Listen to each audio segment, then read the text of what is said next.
Hello, everyone. Welcome to the fourth episode of the Disgruntled Geeks podcast. We are the most honest, critical, and sometimes cynical podcast you will ever hear.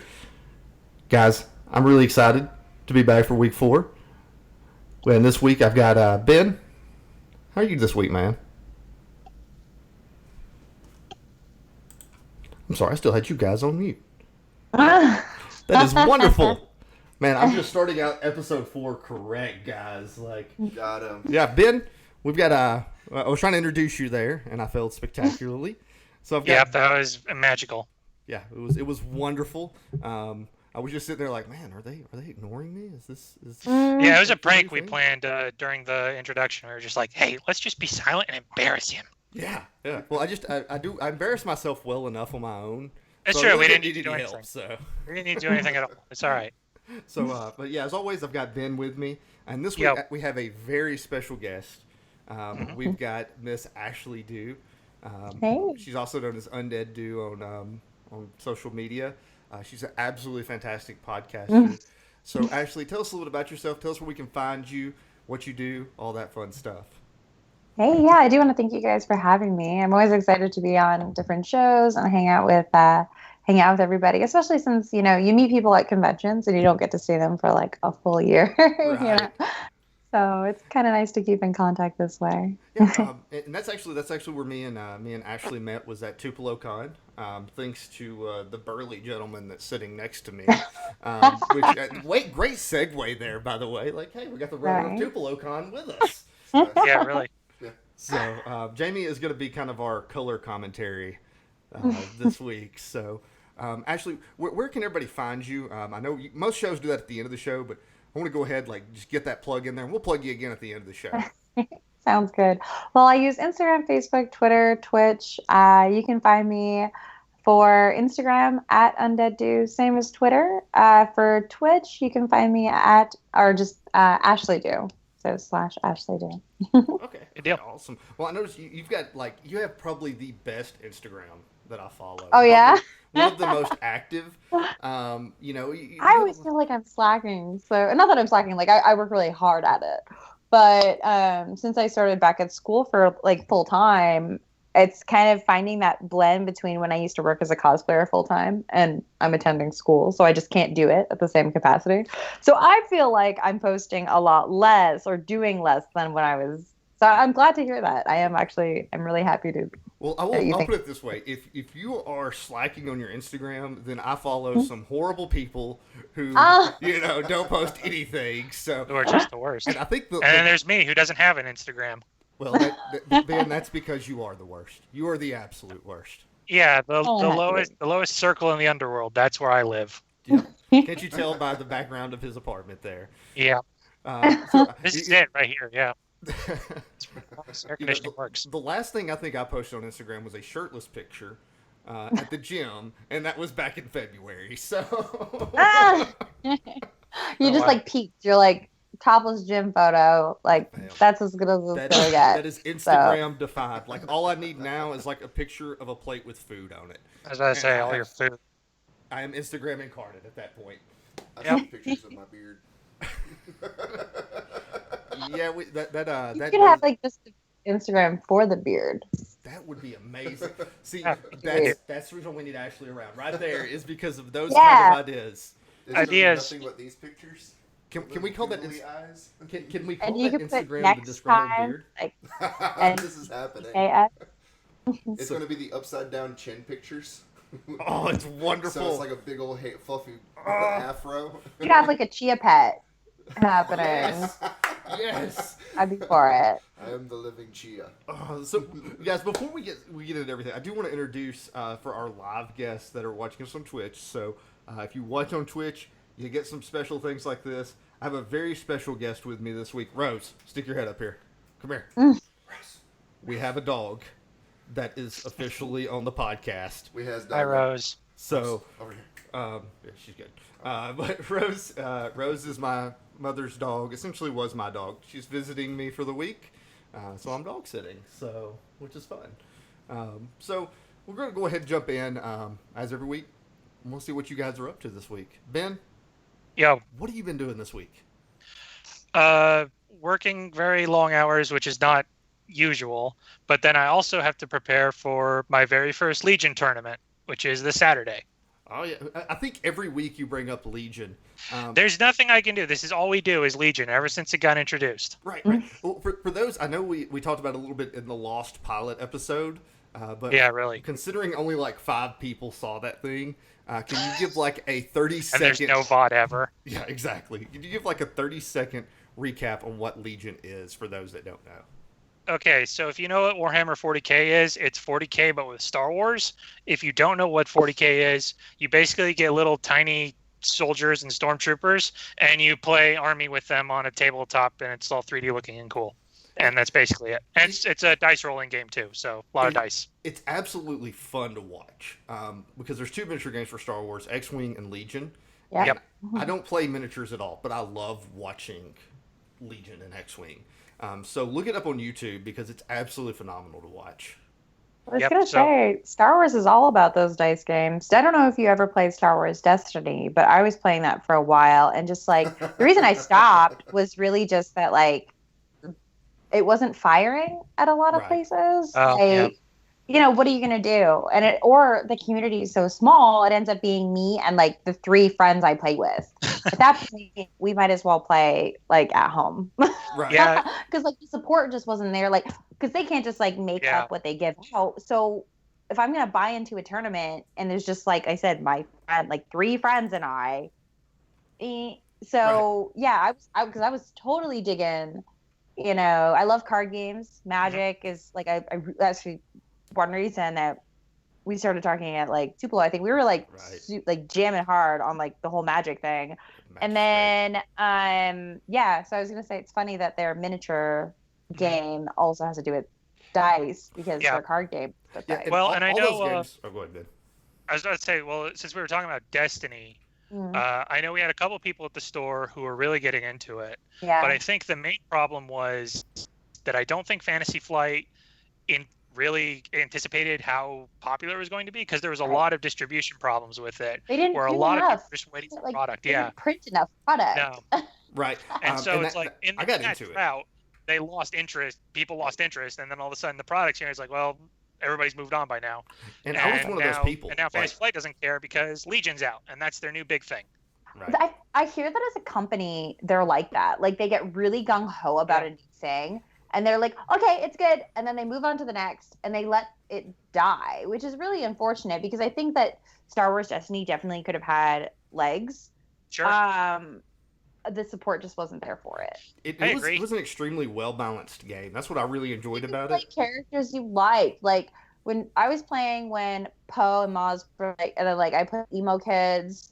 And then I was playing the 9s deck, and like I had a lot of fun, and I found like the only problem is when it gets to like, okay, for the people who really know EU, they'll be like stoked over some cards and some characters. For the people who are just very like surface level, just the movie, some of them you could see they're kind of like I like this deck, but like who the heck is that? You know what I mean? And they just want to play like the same thing. Yeah, like they just want to play the characters that they like.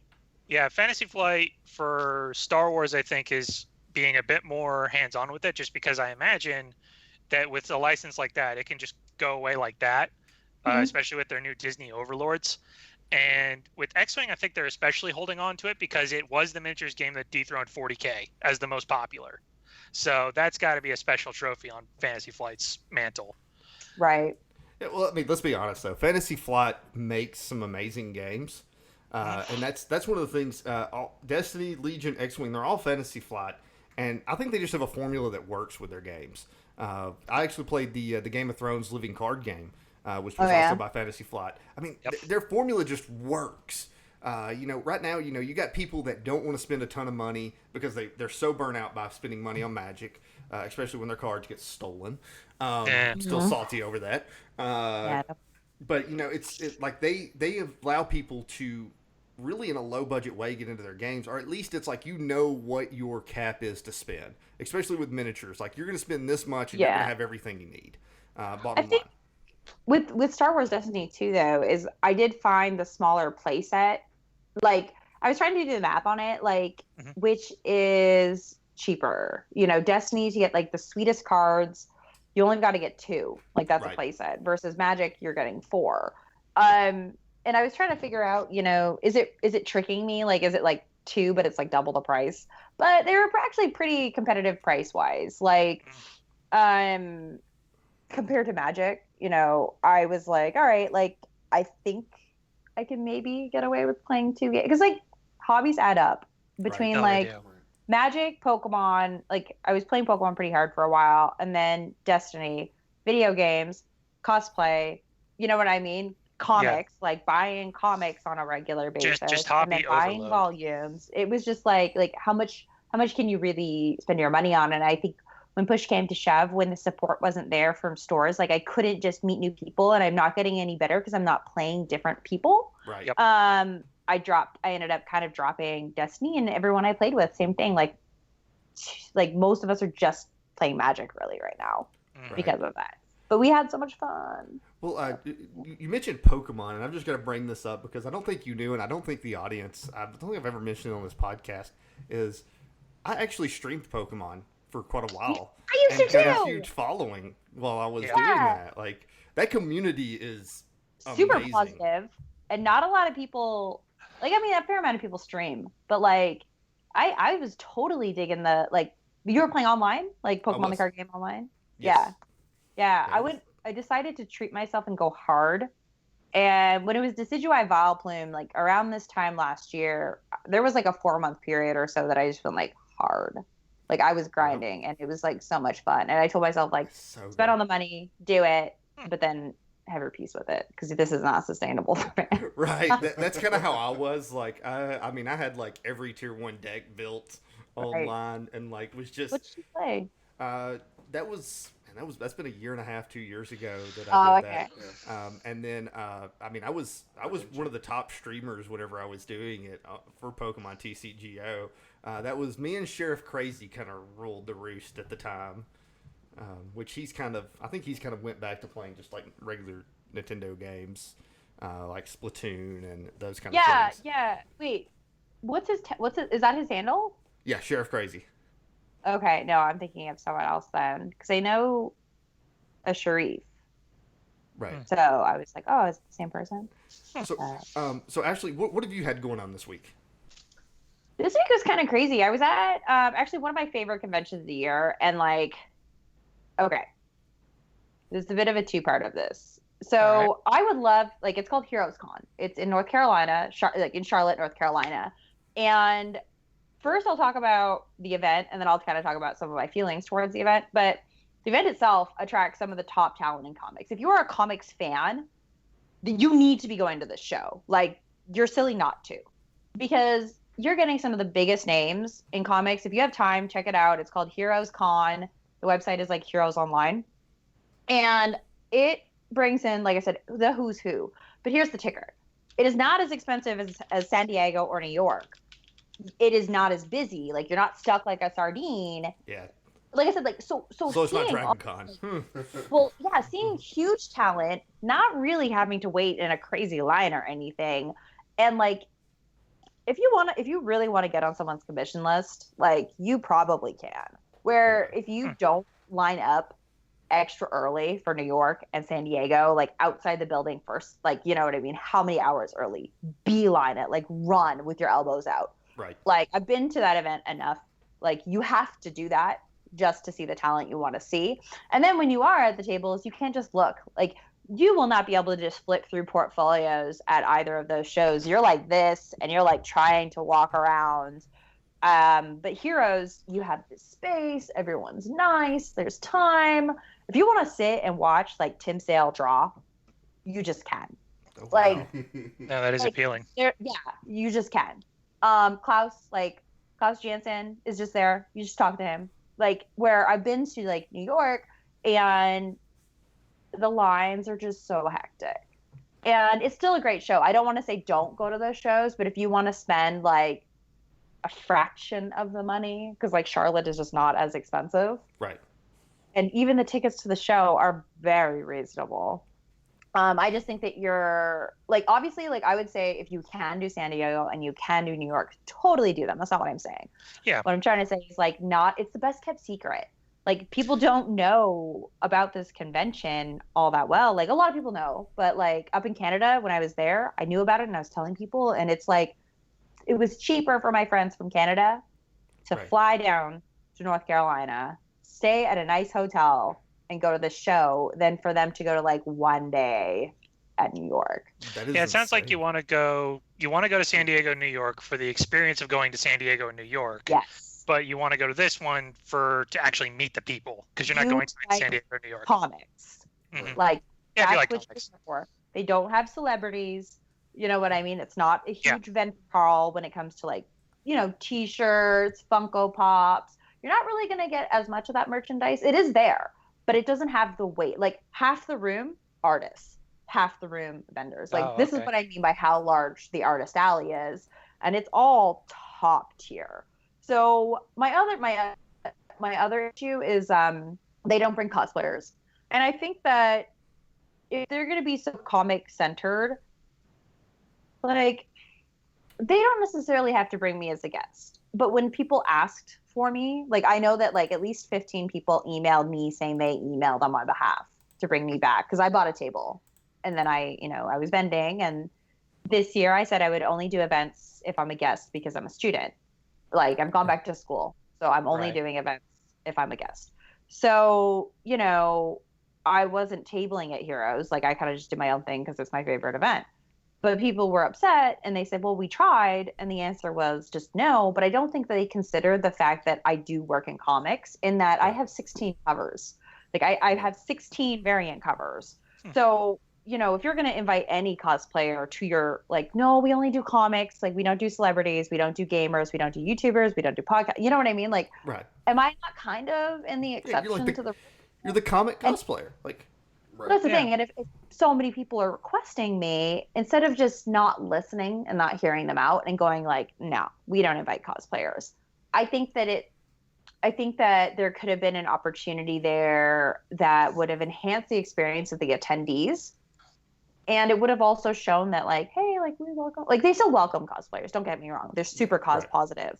It's just that like in the professional capacity, I would have liked to see people, because variant cosplay covers are a growing part of the community, and the more people that support it, the more we're going to see of it. If people aren't like excited, if people aren't buying, if people aren't sharing or expressing their, you know, happiness over it, we're just not going to see more of it. And they look phenomenal. Like that's the thing. Thank is you. Like, you know, I don't see why they wouldn't have included you, you know, despite that, because it's like your variant covers, they look great.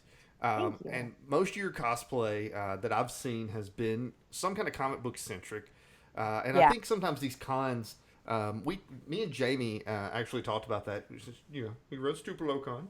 I was gonna say, like, you know, and you know people who run other events, right? You know, a lot of people put themselves in these little corners and say this is what we're doing, and they miss opportunities outside of that. And that sounds a lot like what's going on there. It's like obviously it sounds like they've got a successful event, but they're missing out on another successful aspect that they could take advantage of. That I don't think will take away from the fan experience. Right. You know what I mean? Because they totally do like a cosplay contest. Like they do all these wonderful things to include cosplay, but they don't include it in a professional capacity. Like I said, like they would never say, they don't say no to me to buy my own table, but they also don't consider cosplay variant cover artists the same as variant cover artists, like the people who drew it, when it comes to guests or anything like that. And like I said, I think they should just have like maybe heard people out more. Like instead of saying, well, we just don't invite cosplayers. That to me kind of sounds like, oh, well, like, you're not really listening. I'm going to go and say this as an aside for any of, I know I've got multiple con runners in my circle. Ashley is an absolutely phenomenal guest to invite to your conventions. So Rafe, JR, I'm looking at you guys because I know y'all are following this. I love that you're like pointing them out, like, hey. Like you guys get in contact with Ashley because she is phenomenal. Thank Yeah, we absolutely we enjoyed you at Tupelo Con. That was Yeah. I mean, I'm nothing against any of the other ladies that were there, but you were absolutely my favorite cosplay guest that was there. Enjoyed really getting to talk to you. It was one of those things where I don't usually leave cons after meeting somebody a first time and going, man, I can consider that person a friend, and I really felt like I could with you. Oh, definitely. So. And I think actually all the cosplayers that were at Tupelo were really great for this. However, I've been to a variety of events, and a lot of people sometimes like they'll be on their phones a lot. See, I get being on your phone because I check my phone maybe once an hour to make sure someone can find me because I get a lot of tweets like I can't find you, like where is your table? So Right. I peek. But I'll also see people just like and not talking to people come up to their table at all. And I just think of it as like you're at work, as in like you're here to be part of this experience.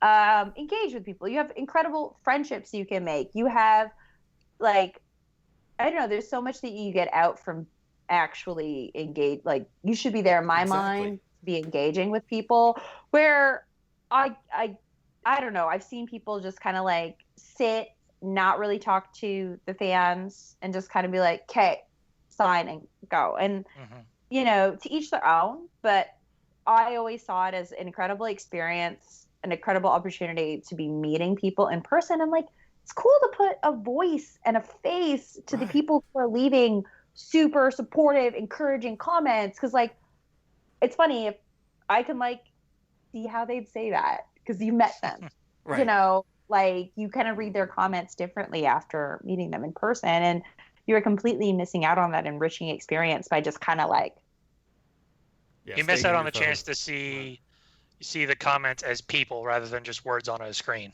Exactly. Thank you. Yeah, and you never know who is going to end up like a really awesome friend.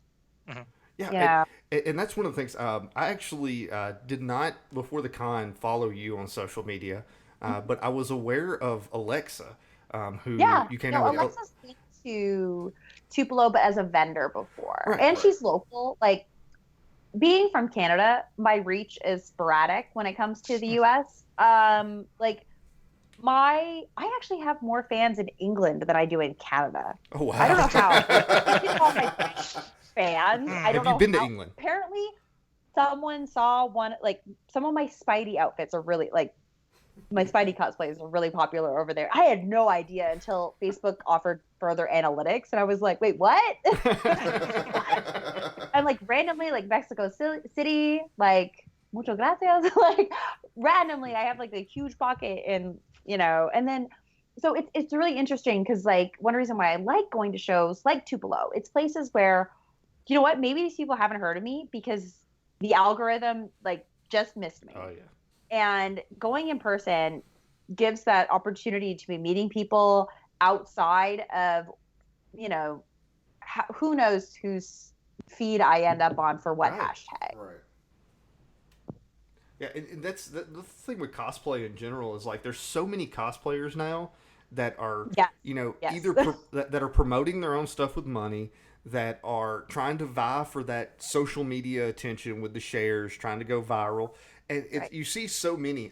I'll be honest, I'm guilty as anybody of like going through my feed and seeing some random cosplayer and just scrolling by and being like, okay, that's a cool cosplay, but not stopping because of the fact that it's so common for that to happen now. And so like I always end up following more the ones that I meet in person, and following them based on their personality.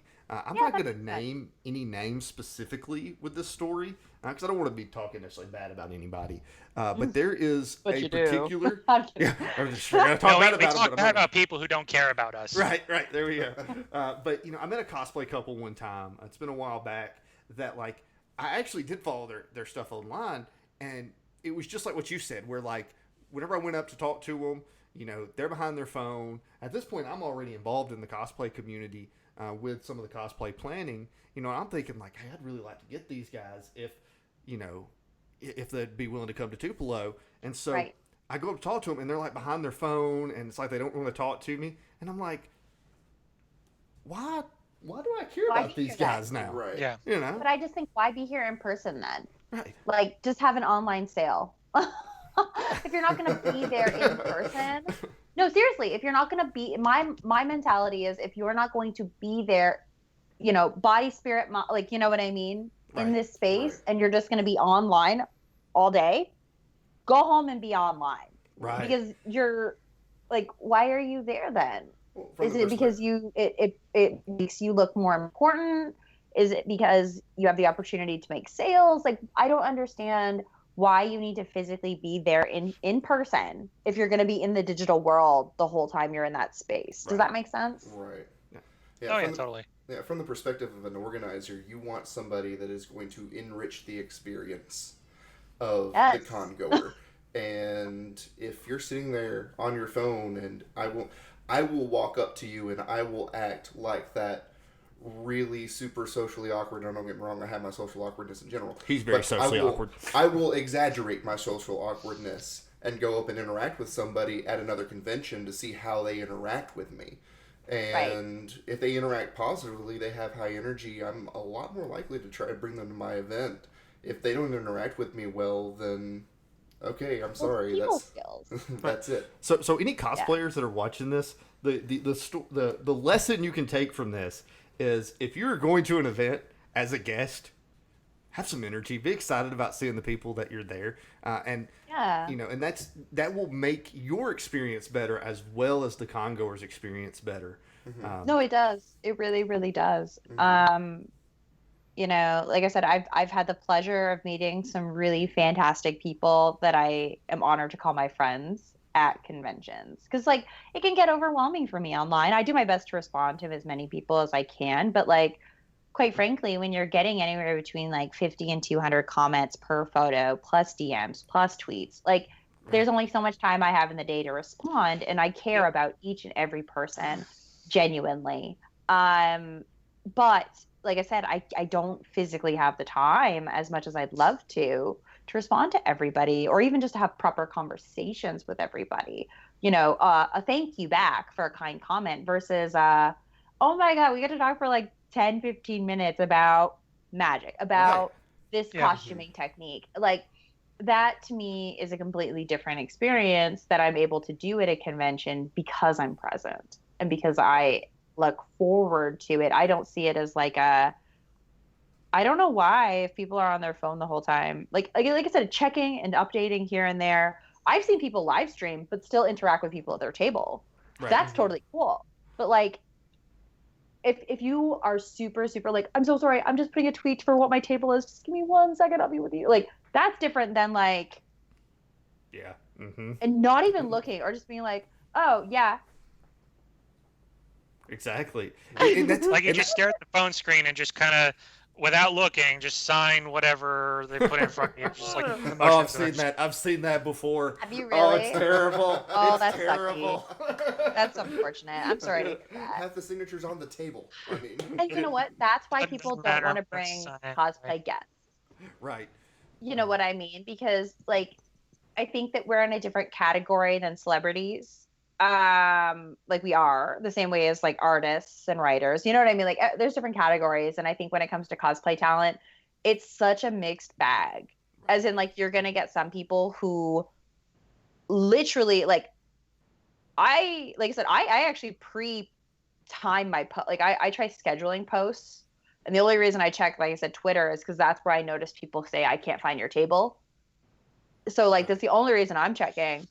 But you know, if you're an event and you've paid how much to have guests come out, cosplay guests, and they're all the same, as in like on the mobile, not interacting, you're kind of seeing like, why am I buying this product? As in, like, not more products, but like, I always look at it that way. Like, you're buying a service, is a better word for it. You're buying a service from this cosplayer entertainer. Right. And then you've bought how many services in a row, and it's never what you were expecting from it. I can see why an event wouldn't want to invest in cosplayers again. Yeah, because it hurts the overall brand of cosplaying, where like all our cosplayers, well, now they're very good, but then it's like, oh, you get this Ashley lady, she's really good. It's like, nah, but we've had so many bad cosplayers. I just don't want to take the chance. Like, that's what could happen. Well, I completely agree. At TupiloCon this year, we had a young lady who I'm actually working on getting on the podcast, who is Ada Gray cosplay. Love her. Yes, she's amazing. I loved everybody, but like Ada was beside me, and she's lovely. Her daddy came around, and they had the pup, and she was great. She's fantastic. And I hope I get to see her again soon. We were her second con as a cosplay guest. Right. Because like nobody's really like giving her an opportunity, and it's not because of her, but it's because of exactly what we're talking about here. Is that people are like, well, you don't have a reputation, you don't have a built-up following yet, so we really don't know what to expect out of you. And like I met her at Magic City Con where she was a vendor, and like the interaction we had, awesome leather booth, like fantastic craftsman. Yeah, and she was like, her personality, like she just exuded energy, and she was just excited to be there, and she wasn't even a guest. No, she's sweet as be. Like she really is like a super kind person and talented. Like some of the detail on her work is actually like it's so great. So you know when you meet someone who's like really really good at what they do and they're super as a person, you're like, oh my god, it's wonderful. And that was the reason why, like when we were playing this year, I was like, we got to have her. And you know, so many people are afraid to do that though, because it's like, oh, are they really going to be that good? Are they going to exude? Are they going to bring an enhanced experience to our con goers? And you know, it's at the end of the day, that's kind of sad that that's the, you know, kind of the idea that's built up around cosplay and cons is that uncertainty. But you know, it's like sometimes you got to take a chance on somebody. And I do think it's just newer. Like the reason why we're having growing pains with cosplay, particularly when it comes to guesting, is like it's a lot newer than artists, than writers and celebrities. Like we have, you know, the proof is in the pudding when it comes to celebrity guests. Like it's at every event. You know what I mean? Where cosplay, particularly in the last 10 years, is really when you've started to see people signing at shows as guests. You know, before that, people might be buying their own booths, doing their own thing. Or I used to get hired by companies and they'd be like, hey, like sign at our booth, just like say that you're here with us and promote our stuff. You know what I mean? So it's like, yeah, cool. But when it comes to being convention guests, it's relatively like new. I think it's the newest one of the family. You know, it's in there with YouTubers. It's in there with, but then again, some YouTubers, when you see like 1 million followers, you know that you're like pretty It's safe. still weird to think about YouTube as being sort of a more safe bet for drawing people in. Like, because I remember when it was just like one of those pariah things where it's like, okay, they do YouTube, but what else do they bring to the table? No, it's true. But I'm also seeing with YouTubers is like, particularly gamers and stuff like that, is like they'll be like, yeah, I'm a YouTuber, but I also have a podcast. I also game. I also, you know, like people are becoming multifaceted, and because of that, they have a lot more brand power. And as long as they don't spread themselves too thin, trying to do everything. Oh yeah, it gets overwhelming. I'm noticing that going from full time to like trying to do as much as I was like this time last year. I have to like always tell myself like, you're in school again, like. You are doing cosplay part-time. You can't hold yourself to the same standard as like last year. But I'm like, last year I was doing like 2 or 3 conventions a month and making how many costumes and shooting. And like, I just have to like chill. Well, see, I got a perfect idea for that. Everybody that listens to this, that sees this, go to Patreon. Thank you. Look up Ashley. What is your Patreon account? And start giving her some money. It's my name. And like that, no, that is huge. And like on that note, I am incredibly grateful to my patrons, but also to Patreon as a concept and as a website. And whether it's myself or other people, I'm excited to see how common it's become. Like people go like, oh, you're an artist. Do you have a Patreon? Which I love to hear. Like I'm just like, yes, support the arts. you know. Cut out the middleman of publisher and whatever, and just go straight to the artist. Yeah, Ben, we need to start a Patreon. Yeah. No, not yet. But who would pay to listen to our voice? Like, yeah, really. I got a nickel. Because I already told you, Ronnie. I got a face for radio. Yeah, which is why we have you on screen. Well, yeah, guys, exactly. I could talk about cosplay and conventions all day. But there is something that happened this week that is starting to inch closer and closer to happening. That especially that we've got you on the show, Ashley, because I know you're into comics. And Jamie being here, he's big into comic book movies. This week, Fox and Disney have inched closer to closing the deal for Fox to be sold to Disney. So it is Fox. Okay, because I was talking to people, I wasn't sure if they were selling properties or so they are going to get everyone back. From my understanding, and Ben, you're our expert researcher. If you want to look that up for me real quick, Fantastic Four, Silver Surfer, Galactus, X-Men, or are they getting Deadpool too, or are they getting? That's a really good question because I don't see if Fox is just selling properties, I don't see them letting go of Deadpool considering how much money that's making them. Right. That's what I mean. That's why I was discussing it with a friend. Actually, I went to a theme park earlier today. Yeah, I love roller coasters. So I went to Six Flags earlier today, and we were talking about this actually, and I wasn't sure what properties they were getting. Like, are they getting Venom? Are they getting, what's happening? From what I had read in an article, what they were doing was they were buying a portion of Fox. Right. The section of Fox that does the movies, Fox is trying to get a little... They care less about the movie side of things and more about their other properties, what they're focused on. And so that's what they were doing, is like Fox 13 or Fox 20th Century or whatever that particular portion of their company was. Which would make a lot of sense. Here's the thing: is if they get this deal hammered out, what does it mean for the Marvel universe, the Marvel Cinematic Universe? Because it's closer and closer to perfect form. That's why I was like, it explodes into like everything, like the Marvel universe. Right. Well, here's the thing, okay? And Ashley, you're probably gonna want to smack me upside the head once you hear this. I'll keep a tally, so next time I see you, I'll know what I have. And I'm holding you to it. So here's the thing, the first property that was owned by a different company that Marvel has brought in to the MCU was Spider-Man, and I absolutely hated Spider-Man Homecoming because of the fact that it was not Peter Parker that they had in that movie. It was Miles Morales, but they called him Peter Parker. I don't actually agree with that. You don't? No, Let's hear your argument. at all. And so I saw disgruntled. him. For one, I think there are aspects of Peter, like, this is the first actually like teenage Peter we've seen. Let me tell you that. I could agree. And, it's teenager. I do think that there were parts of it that, you saw what kind of struggles he is going to come up against because he is so young. And I think that it was the most realistic teenage Spidey. And like him missing out on things, like missing out on the little pool party, like them all sneaking over to the pool at the debate event in DC. And I don't think he did not scream Miles as a character to me. Really, I think it's just that we're so used to seeing an older, like, I know that like every other Spider-Man movie, he's supposed to be in high school, but like I didn't buy it. Right. And they had older actors. I think that there were moments in it where I love the friendly neighborhood Spider-Man. I love that it's like very street level. I mean, how long have we waited to watch Peter eat a sandwich on a balcony? Like, how long have we? I don't know if I ever wanted that, honestly, but I get where you're coming from. Are you a big Spider-Man fan? Well, I mean, I am. I was. I mean, like, how big? Because, like, I have, like, a lot of my close friends, like, Spider-Man is their guy. Right. And I mean Peter with that.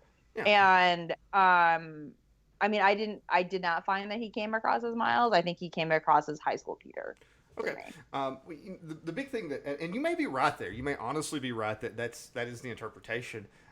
One of the things that I really missed in that, especially because I have read the 1970s version of the Spider-Man origin story. I have read, all the way up to like into the 80s.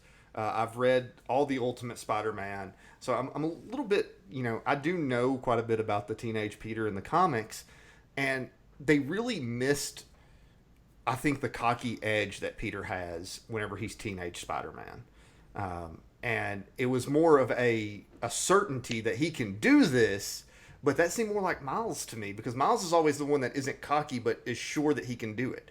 Because I did not see cocky Peter in any of the previous ones, though. Well, I'll go ahead and give you an example out of which I agree with the movies that cocky Peter never really showed up at all. But yeah, I kind of want to see that. I really want to see it because he didn't really lose that in the comics, the original comics, until Betsy almost got killed, which was close to the end of the 70s. Gwen died. And then in the Ultimate, it took nearly getting killed by the Kingpin before he lost that cocky edge. So I kind of wanted to see that. I wanted to see the Vulture break cockiness out of Peter, but he never had it. So instead he had that, I can do this, which feels very Miles whenever we first got him in the Ultimate verse. Because Miles, there was a little bit of uncertainty to Miles, but he was always, so upbeat and like, okay, I can figure out the way to fix this. And that's really why I say I feel like that was more of a Miles characterization there than it was Peter. More optimistic than cocky or confident. Right. I think the big thing with the MCU, and like I've talked to a few people, if you just told me Uncle Ben didn't exist in the MCU, I believe you. Because I don't think that this Peter, the way they've depicted him, and this is my biggest problem with it, is like I love the emotional complexity of Spider-Man. Right. I love parts of like angsty Peter because like he is a teen, like particularly when he's younger, he is a teenage boy dealing with a lot of feelings, and I don't think that I got the chip on his shoulder. Like I'm not expecting him to be like emo kid the whole time, but I was expecting at least for there to be moments of difficulty because it's so fresh. Like even with the way they established it with like, oh, he's only had his powers for like how many months before he meets Tony, right? For in Civil War. And Civil War is like Homecoming starts obviously with Civil War. Exactly. With so, in my mind, if my father figure passed away less than a year ago, there would be moments, and I didn't get that at all from him as a character. I agree 100%. So I think it's really hard for me. My biggest with this Peter, because like I really I love Tom Holland as Peter. I think that he's a fantastic actor, and I think that moments that he's been able to really grip us with when he's trapped under the rocks and like I wish that was a beat longer because it's like so intense, right?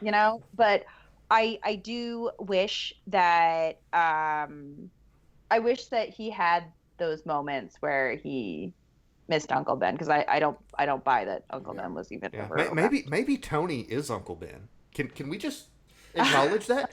He can't be Uncle Ben. He has too much plot armor. Well, I'm just saying because Downey Jr.'s done with his contract.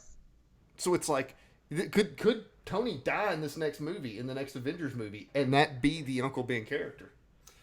I think we could. I think that we could that play would off bother of that me. and have a shift. I don't think it's the same. I agree. Mm-hmm. I think that that feels like the cart before the horse. Yes.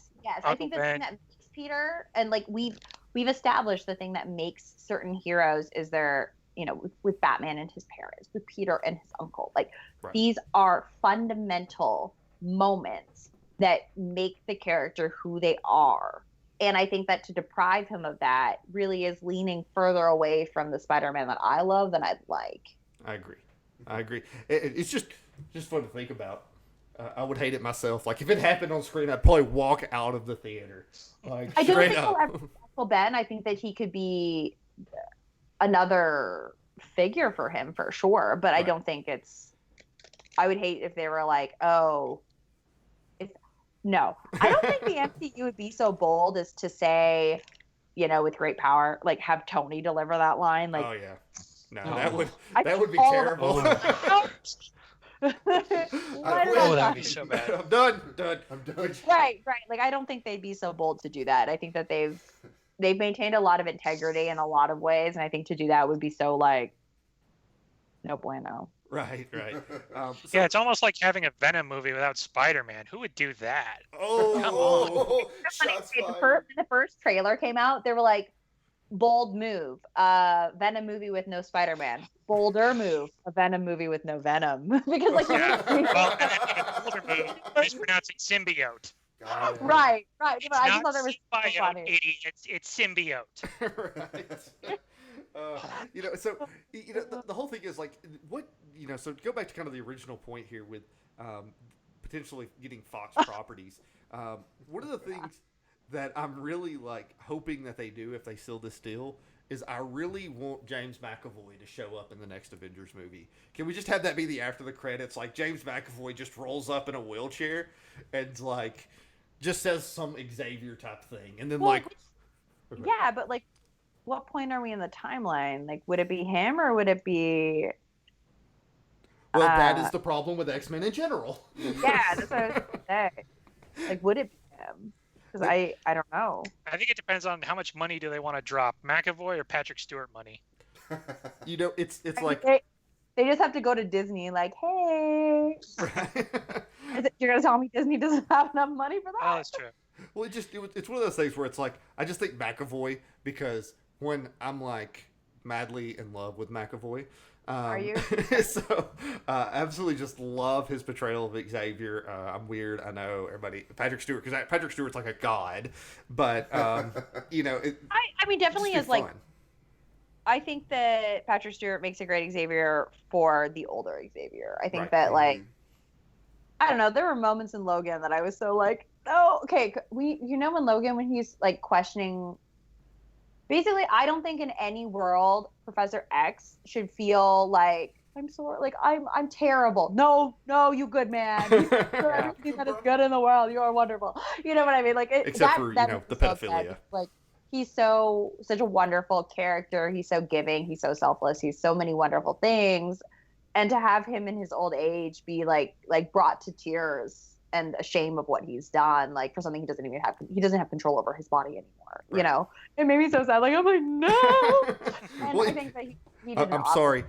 I've got to go back to this. You talked about all the good in Xavier, except for that time when he fell in love with a 14-year-old girl. Whenever he was in his 60s. Looking at you, Jean Grey. Like, so.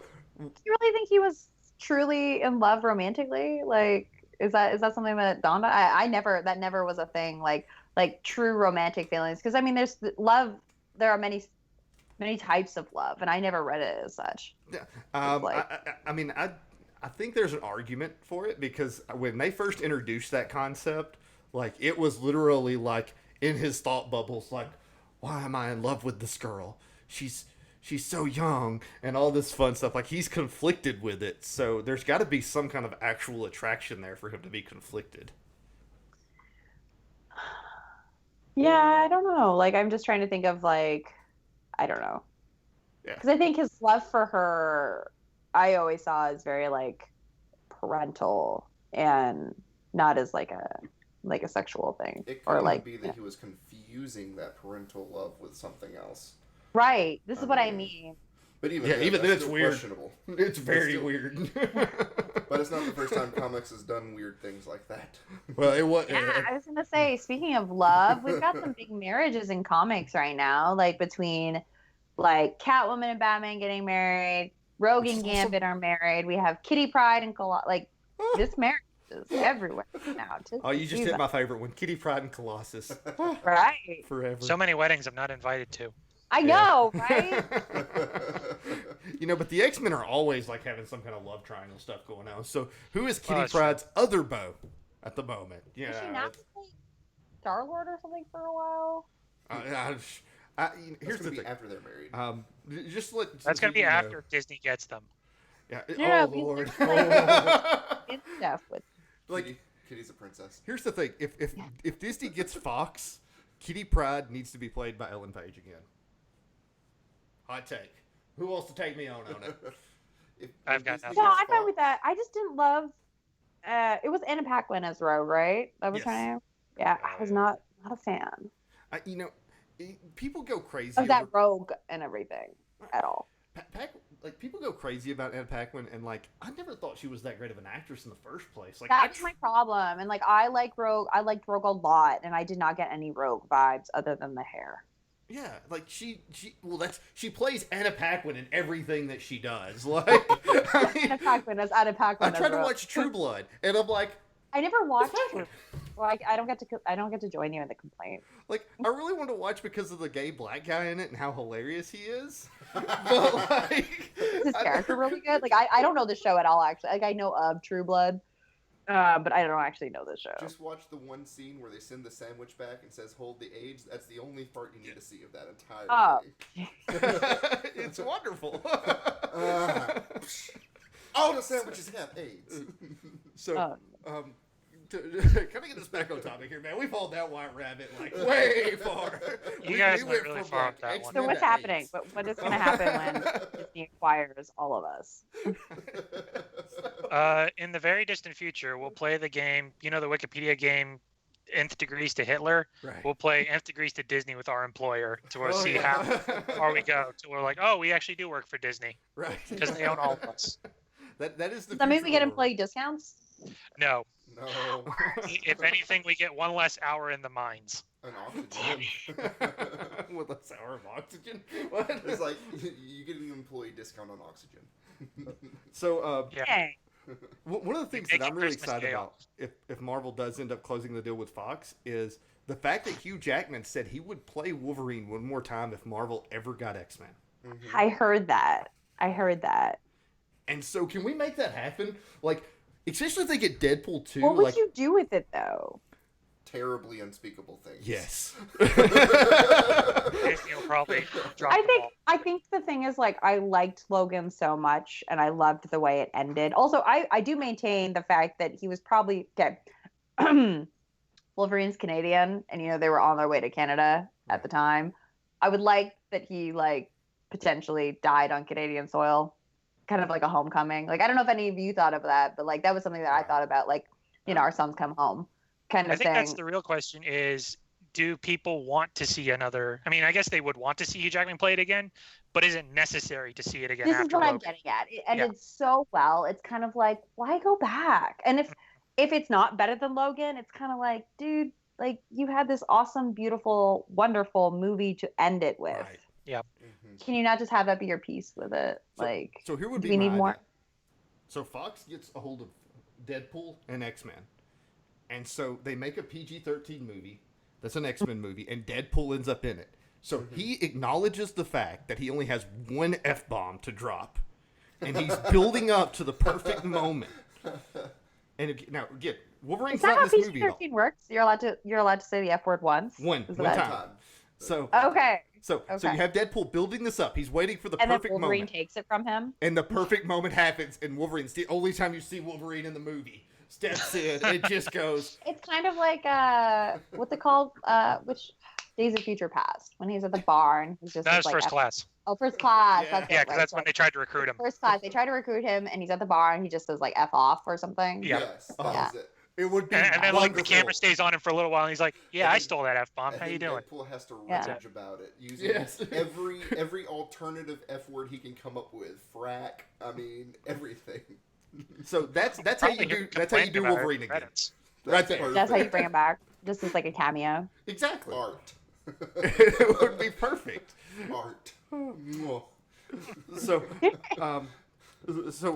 we're kind of running out of time today, guys. So, real quick, Ashley, last week we had our big E3 episode. Yeah, where yeah, we talked yeah, about you guys E3 and everything we saw.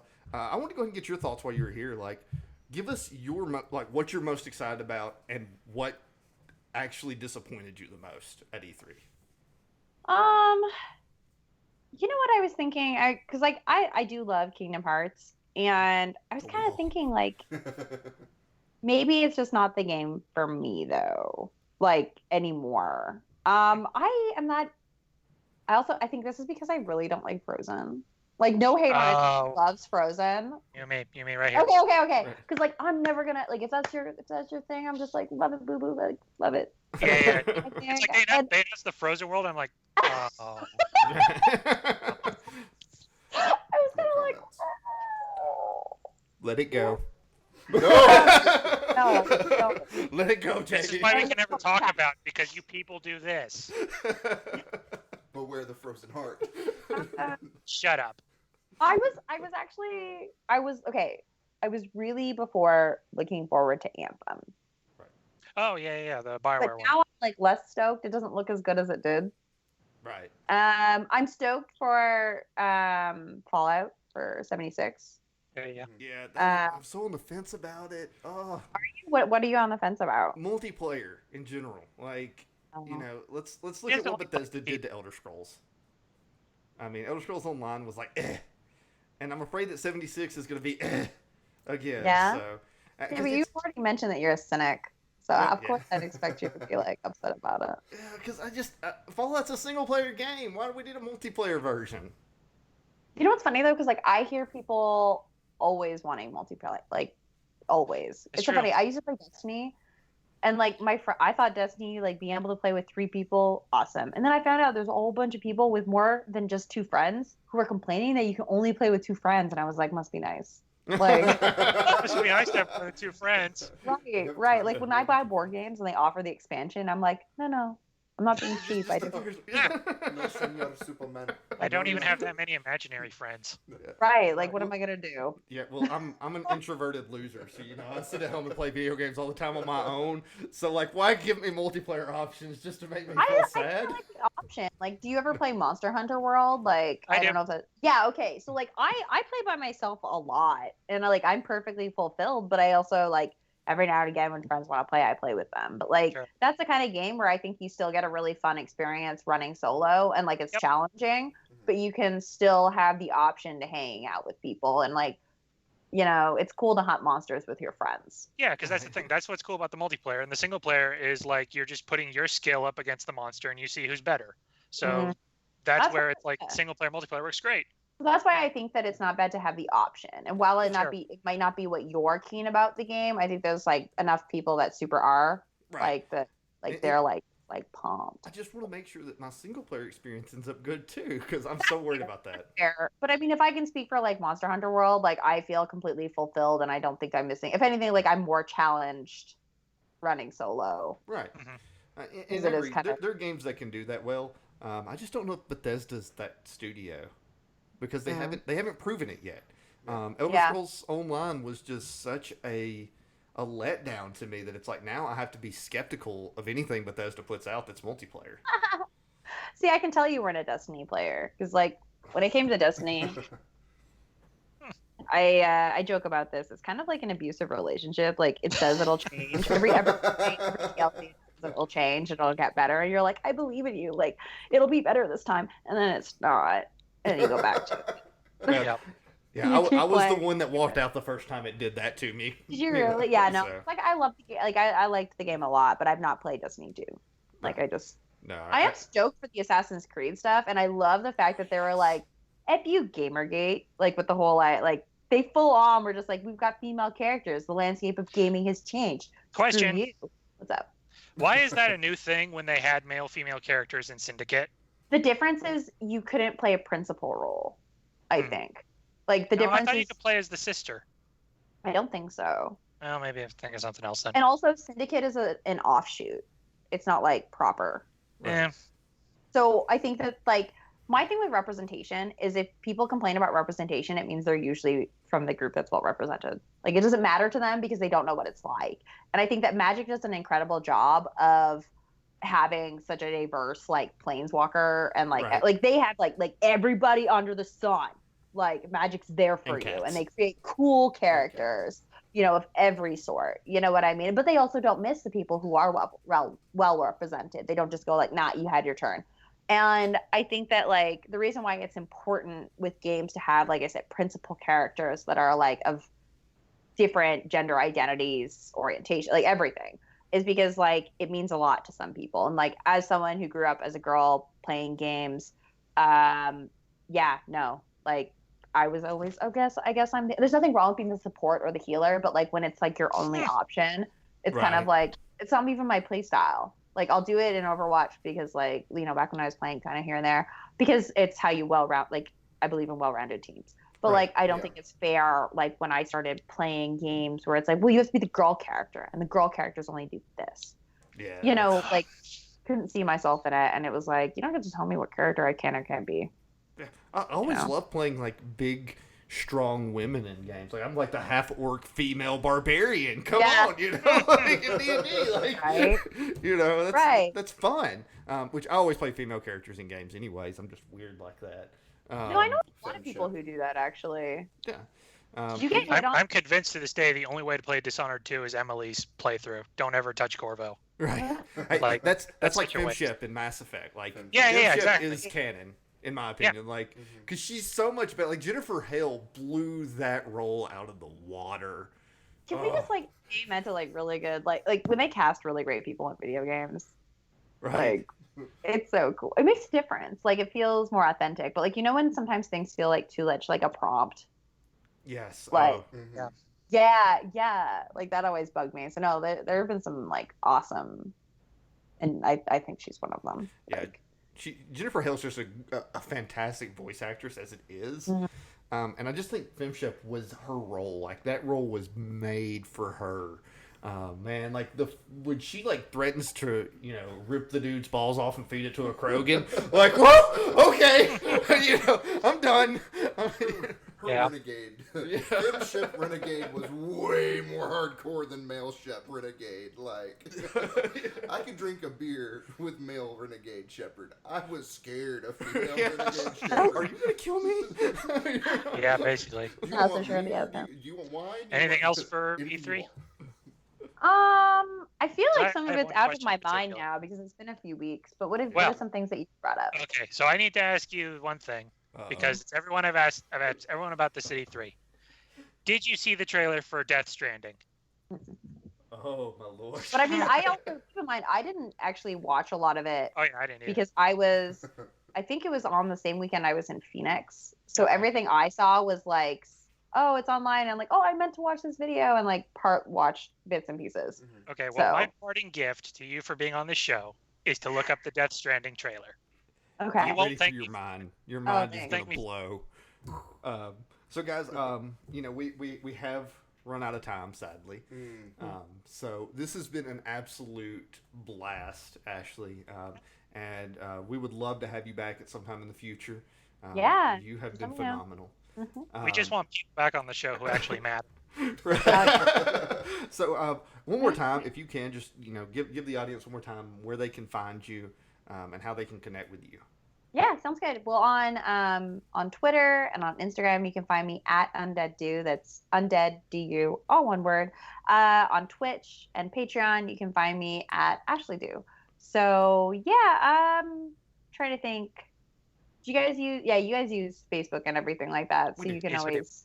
Perfect. So feel free to share anything on there as well. And thank you so much for having me. It's always a fun time being on podcasts and getting to hang out. Like I said, I meet people at events, and usually I don't see them for like a full year or hang out with them. You know what I mean? Until it's that time for that event again. So this has always been this has been a nice surprise. Okay, it's And, definitely been a blast catch for up.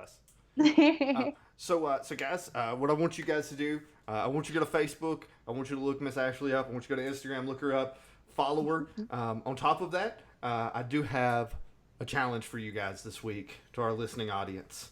I have voiced a couple of unpopular opinions on the show tonight. So I want to hear your argument against any of these unpopular opinions, whether it's the dislike of Spider-Man Homecoming or anything you hear on the podcast. Go to Facebook, leave us a comment, tell me how wrong I am. I want to hear your voice. Okay, guys?